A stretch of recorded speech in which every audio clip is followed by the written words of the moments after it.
Olá, meu amigo e minha amiga, seja bem-vindo ao nosso segundo editorial do dia, mas é o primeiro que presta. Porque o primeiro que a gente fez ficou sem áudio, né? Eu sei que eu sou meio vacilão, acabei desconectando o cabo do microfone e a coisa não deu muito certo. Mas o assunto é tão importante que eu vou reproduzir o assunto. Nós vamos fazer outro vídeo falando sobre esse assunto, porque a gente está na iminência de ter uma guerra aqui na América do Sul. E o pior é que o Brasil está atolado até o pescoço no meio dessa história. Você vai entender o que eu estou falando. Estou falando desse caso aqui, tá? Uma matéria que foi publicada na Veja, do José Casado. Nova crise na mesa de Lula. Venezuela ameaça anexar a Guiana. A cleptocracia de Nicolás Maduro aumentou a instabilidade política na América do Sul, deslocou tropas e ameaça anexar área da Guiana com reserva de petróleo. Vamos entender isso aqui, tá? A gente precisa entender. Nós temos aqui na América do Sul uma região tranquila, a gente quase não vê falar em guerras internacionais, né? Ou seja, guerra de país contra país. As guerras são internas. É só você dar uma olhada na questão da segurança pública no Brasil que você vê que nós temos guerras internas. Mas guerras internacionais não acontecem. E aqui nós temos vários países que fazem fronteira com o Brasil, entre eles a Venezuela. Do lado nós temos a Guiana, depois o Suriname e depois a Guiana Francesa. A Guiana, que hoje é conhecida só como Guiana, era conhecida como Guiana Inglesa, que era uma colônia dos ingleses. Conseguiu sua independência. Só que nessa independência tem uma briga de anos entre a Venezuela e a Guiana. A Venezuela diz que parte do território da Guiana é da Venezuela. E essa disputa, essa discussão vem levando anos. Tanto é que tanto a Venezuela quanto a Guiana resolveram colocar um juízo arbitral. O que é juízo arbitral? Quando eu tenho uma norma internacional, algum problema que eu não quero resolver, não tem um tribunal específico, uma justiça para resolver, por comum acordo, nós resolvemos nomear um árbitro, e esse árbitro vai atuar como juiz, tá? Então, tanto a Venezuela quanto a Guiana resolveram disputar essas terras no juízo arbitral. Os dois assumiram essa responsabilidade. E aí a Guiana ganhou em todas as instâncias. A Venezuela perdeu, deixou isso para lá, só que agora descobriu-se uma reserva bilionária de petróleo nessa terra da Guiana, bem no meio do coração da Amazônia. E aí, Maduro resolveu crescer o olho para pegar mais petróleo. Será que foi o Maduro mesmo? O buraco é bem mais embaixo. Não é só Maduro, e essa guerra de catástrofe, de escala mundial pode chegar aqui na região da América do Sul. Aqui pode se tornar uma nova faixa de Gaza. E você vai entender o porquê. E a coisa é bem perigosa. Primeira coisa que a gente precisa entender, como que está essa situação aí? Lula está diante de uma nova e grave crise diplomática. Nicolás Maduro, ditador da Venezuela, muito amigo e aliado de Lula, deslocou tropas para a fronteira com a Guiana e ameaça anexar 2/3 do território desse país depois do domingo, dia 3 de dezembro, quando pretende legitimar referendo a criação de um estado da Guiana, Esequiba. Presta atenção nesse nome, Esequiba. Esequiba é a região onde se encontrou ali as minas de petróleo, as fontes de petróleo que o Maduro, abre aspas, outros estão de olho. Tá? E aí, o que a gente precisa entender disso? Maduro perdeu, foi para o juízo arbitral, perdeu, não tem mais o que fazer. Tá, só que o problema é bem mais embaixo mesmo. Lembra o nome que eu te falei? Esequibo? Esequibo, o tamanho da encrenca. Por trás da ameaça da Venezuela em invadir parte do território da Guiana, existem interesses econômicos bilionários, escreve Marcelo Tognozzi. E aí, a primeira pergunta que eu tenho para vocês é: mas peraí, a Venezuela tem tanto poder de fogo assim? Vamos entender. Nessa região que se descobriu esse petróleo, adivinha quem correu para colocar ali é, vamos dizer, exploradores desse petróleo. 3 países em específico. Os americanos, através da ESSO, os russos e os chineses. E ali naquela área da Guiana, que é um país independente, esses 3 players estão disputando a região e querem ter uma autonomia maior para colocar ali os seus tentáculos e explorar as riquezas da Guiana na área amazônica. Ok. Só que o grande ponto é que os Estados Unidos têm um acordo com a Guiana e fez uma solicitação à Guiana, que é uma democracia, solicitou montar bases militares. A Guiana se recusou. A Rússia e a China também no mesmo caminho. Então, ali a Guiana, um país que só quer o livre comércio, falou: eu só quero ganhar dinheiro deixando vocês explorarem aqui. Eu não quero interferir, eu não quero entrar em palpite aqui, eu estou aqui para vender o meu petróleo. Quem quiser que compre. Só que a Venezuela quer assumir esse corpo aí. Por quê? Porque a Venezuela pode ganhar bilhões e bilhões de um modo mais escuso, ou seja, de forma a vender ou passar de forma ideológica, excluindo os Estados Unidos, essa parte do petróleo que já está com toda a estrutura de exploração. E aí, eu falo para vocês, a Venezuela tem bala na agulha ou tem uma estrutura tão grande para colocar tropas militares lá na região da Guiana. Lembrando a vocês que já foi feito, tá? Ó, o governo da Guiana pediu na segunda-feira, dia 30, a intervenção imediata da Corte Interamericana de Justiça, conhecida como Corte de Haia, organismo das Nações Unidas, com jurisdição sobre conflito entre estados. Ou seja, a coisa está grave. O primeiro-ministro da Guiana, Mark Anthony Phillips, esteve em Washington na quarta e obteve a garantia do apoio do governo Joe Biden. Ou seja, Joe Biden falou: se a Venezuela entrar, a gente entra também. Vocês entenderam o tanto que a coisa está grave? Em seguida, foi à sede da Organização dos Estados Americanos, onde apresentou evidências de que a Venezuela está concentrando tropas e constituindo um aeroporto militar bem no meio da fronteira. Então, os Estados Unidos, respeitando a autonomia e respeitando a soberania da Guiana, não colocou qualquer área militar dentro da Guiana. A Venezuela vem e coloca uma base, está montando uma base bem no meio da fronteira. Vocês viram o quanto isso é grave? E aí, como eu perguntei para vocês, a Venezuela tem bala na agulha? Tem força o suficiente para ter um exército? A resposta está aqui. A Rússia tratou de armar a Venezuela. Vendeu 11 bilhões em armamento para o exército venezuelano, não se tem informação se isso sequer foi pago, incluindo caças, bombardeiros, helicópteros, aviões de transporte, tanques, carros blindados, artilharia, sistema antiaéreo e antissubmarino, radares e armas de fogo. Em abril de 2018, o Ministério da Venezuela participou da 8ª Conferência de Segurança Internacional na Rússia e assinou acordos militares prevendo a construção de uma fábrica de fuzis de assalto AK-103 e a abertura de um centro de treinamento para pilotos de helicópteros.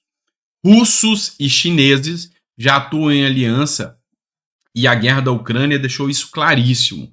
Os laços entre a Eurásia, Irã e Ásia estão cada vez mais estreitos, sejam em oposição à OTAN ou a Israel, e agora no Caribe, que sempre foi considerado uma espécie de quintal dos Estados Unidos. A Venezuela tem reservas equivalentes a 20% do petróleo mundial, embora só produza 2,3%. O que é que está acontecendo? Aqui, eles viram que tem tanto petróleo quanto naquela região da faixa de Gaza. E aí, o Irã, a Ásia, China, Rússia querem colocar os tentáculos aqui. E aí já tem um grande parceiro para dar apoio, o maior da região, o Brasil. Você acha que se a Venezuela partir para cima da Guiana, que é uma democracia, você acha que o Lula vai dar apoio a quem? Para quem? Você sabe que vai ser para a Venezuela, você sabe que vai ser para a Rússia e para a China que vão estar por detrás disso aqui. Então, meu amigo, toma cuidado, abre os olhos, porque sim, há uma grande possibilidade do Brasil virar uma próxima aí, uma faixa de Gaza. E isso é preocupante. Analisa as duas matérias, tá? Analisa a matéria da Veja, analisa a matéria do Poder 360, tá? Dessa matéria do Poder 360 chama Exequibo, o tamanho da encrenca. E aí você vai tirar suas próprias conclusões. Se eu estou sendo um tanto quanto alarmista ou não. Mas eu fiquei preocupado nessa leitura. Então, eu queria que vocês dessem uma olhada. Essa descoberta agora e essa fala do Maduro, porque dia 3 de dezembro agora, ele vai consultar a população do estilo eleições da Venezuela, ou seja, o voto é do jeito que o governo quer, para saber se a população quer invadir a Guiana ou não.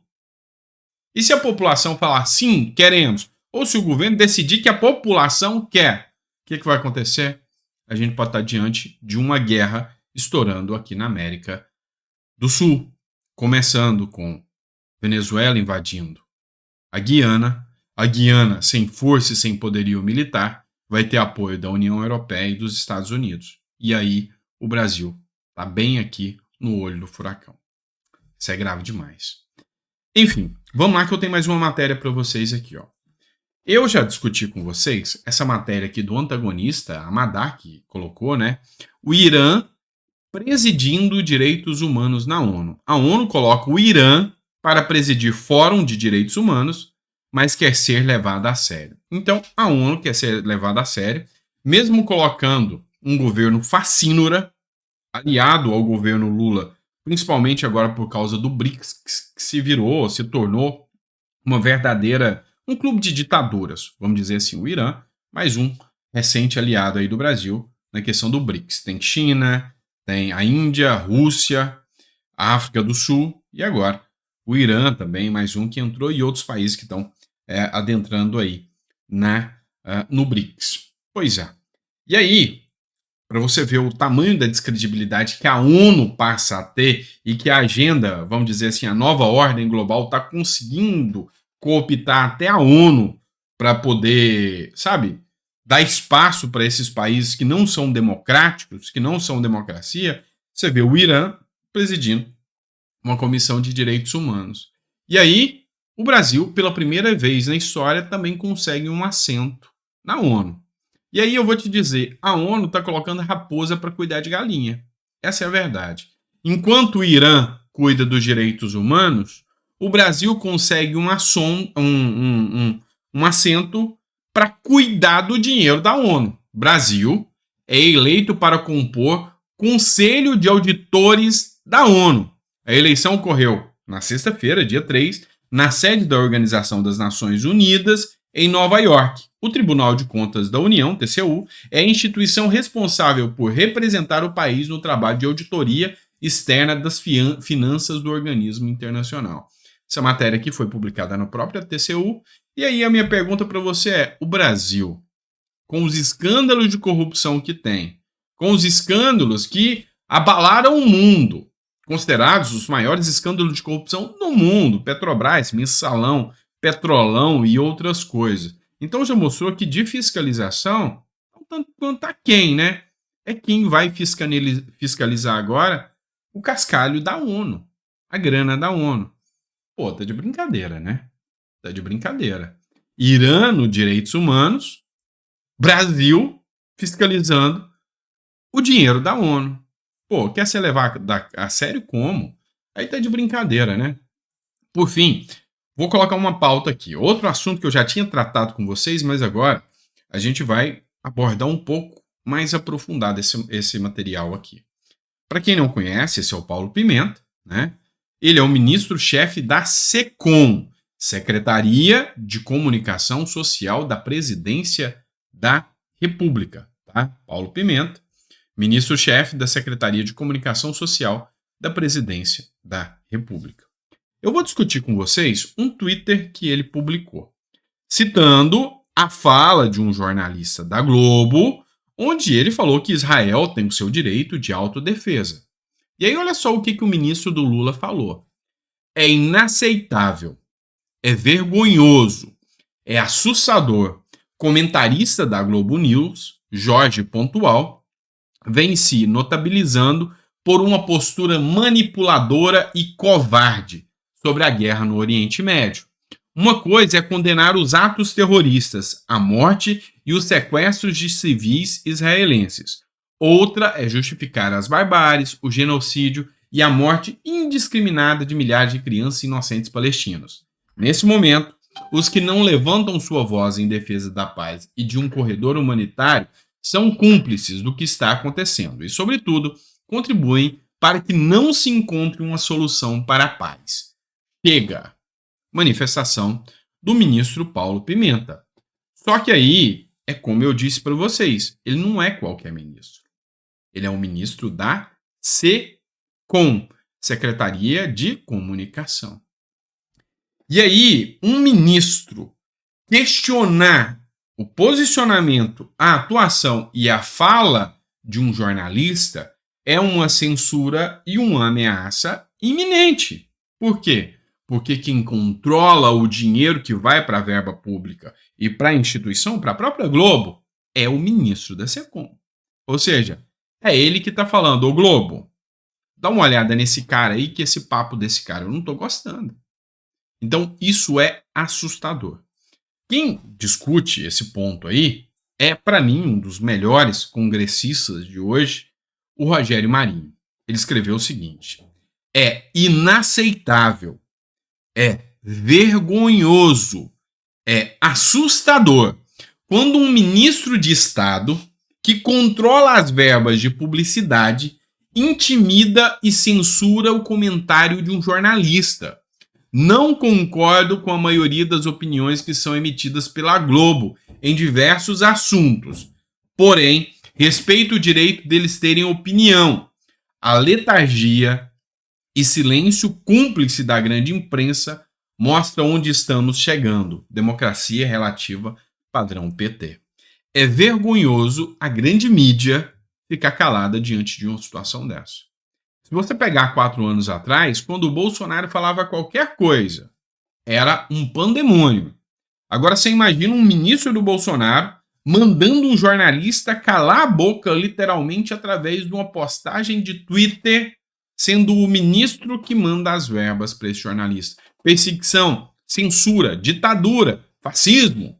Era assim que ia ser tratado.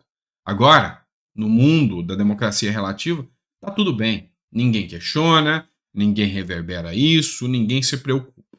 E aí, as vozes que sobram são as vozes como a minha, que tem um canal do YouTube, que tem um computador à minha frente, que erra e às vezes solta sem som, mas que está aqui para poder discutir o que é certo com vocês e ouvir efetivamente que o Brasil precisa muito, muito para voltar para o eixo da democracia.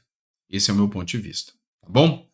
Espero que você tenha gostado. Obrigado por estar aqui conosco. Desculpe o primeiro vídeo sem áudio. Espero que eu tenha me redimido com o conteúdo desse vídeo. Que Deus te dê uma mesa farta e repleta de bênçãos, né? Eu sempre peço isso logo no vídeo do meio-dia para você e para todos os seus. Porque em momentos tão difíceis, em momentos onde as escaladas violentas do mundo estão crescentes, sabe? E nos últimos 10 anos, eu estava lendo uma editorial ontem, que nos últimos 10 anos quase que dobrou a escalada de violência no mundo através de conflitos armados. E isso está no risco de bater aqui na porta de casa agora, aqui na porta da fronteira do Brasil. E aí, meu amigo, uma hora isso vai, sabe? Acho que estamos chegando no fim dos tempos. Essa coisa está preocupante, tá bom? Obrigado, pessoal. Grande abraço. Fiquem com Deus. Espero que vocês tenham gostado do nosso conteúdo. E a gente traz mais conteúdo para vocês. Daqui a pouquinho, às 4 horas, a gente está de volta com mais um editorial. Com som, tá? Grande abraço.